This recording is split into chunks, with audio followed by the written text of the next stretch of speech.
Okay, I'm back from gluing the back of my print with the Easy Flow glue, and it has dried to where it doesn't stick to my finger, as you can see. And another test is kind of to see if it sticks to your wax paper or even your shaping mat, because if it sticks, it'll tear, and you want it to be dried enough. Now, in the last video when I was gluing it, you saw that I tore a piece of my print. So this is a good time for us to learn how to correct this when it happens, because it will happen, and it has happened several times. So what I do is I like to color the tore edge on both sides. And actually where there's tore is where the top of this right here, because the other part was actually cut. And then Scotch tape is your friend. You want to have one of these in your toolkit because you can use it to put your pieces back together if the hair happens. You just want to line that up. And on this particular piece, the bottom part was cut a little bit. So I'm going to tape it right here on the top. And the other thing about this is there will be another board that goes on the top of this. So here being the base print, actually, it's better than it being the board that I'm going to put on top, because this here will be covered up anyway. Okay. So if you turn it over, you can see that it is attached, and I even still have this part right here that I took off, and I left that open. Okay. Now, let me show you about shaping. So we've already got our window ready. We've already colored. We used two different colors. We used the Tombow 990 and the darker one 879. And then we used our tacky glue and glued the back and had it ready for shaping. So now you want to get your stylus, and we want to shape the wood on the base print. And what you're going to do is you're going to find the grooves here, and you're going to mark them on this side.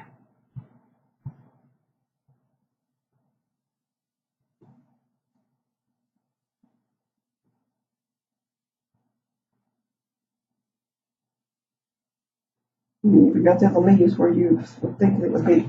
And then you want to turn it over, and you want to go between your marks. And I'm not sure if you can see this, but right here is a mark, right here is a mark. So I'm going to take my stylus, and I'm going to shape in between that, pushing it back through.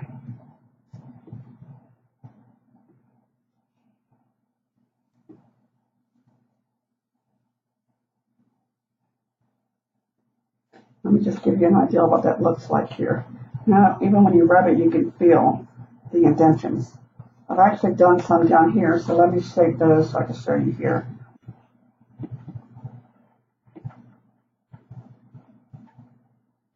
You just want to push back between the lines. Be careful not to rip your paper.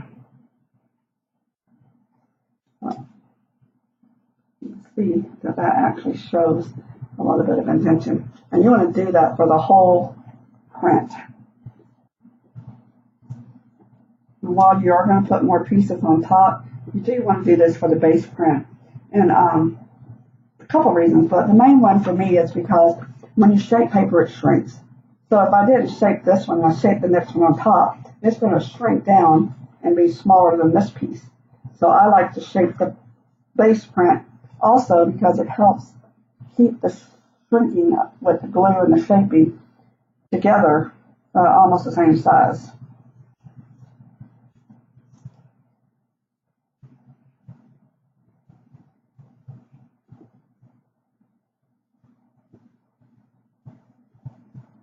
And another good thing about shaping your base print is you get an idea, because you're going to cover this up, kind of where certain things are. The grooves, the lines. It's just a good place to start.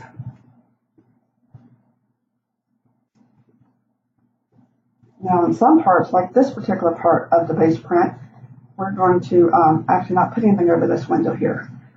But you still want to do a little bit of shaping in this area. But you're going to want to be careful, because whatever marks you put in this area is going to be what's shown on your final product.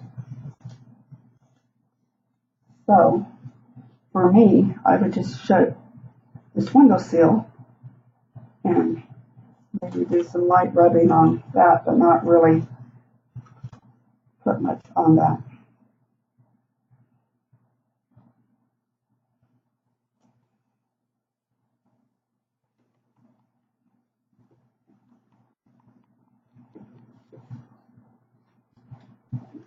So, now here's an example where this side's not quite as dry as the other one, but you saw how my style is stuck and pulled.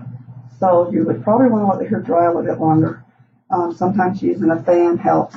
I'm going to actually get a bigger stylish just a little bit for this, so I think it might actually let me shape it without tearing it.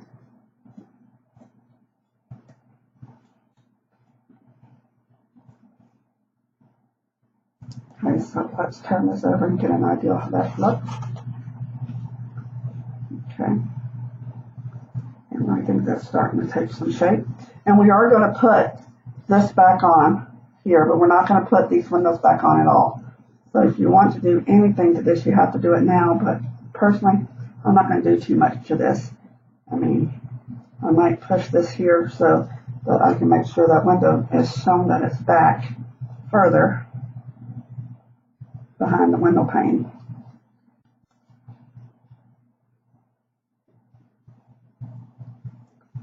But other than that, I think I'm going to leave that alone. So I want you to continue just shaping your base piece throughout the whole print. And here, we would do the same thing on this. Put your front lines in, and then you would turn it over, and you will shape from the back in between.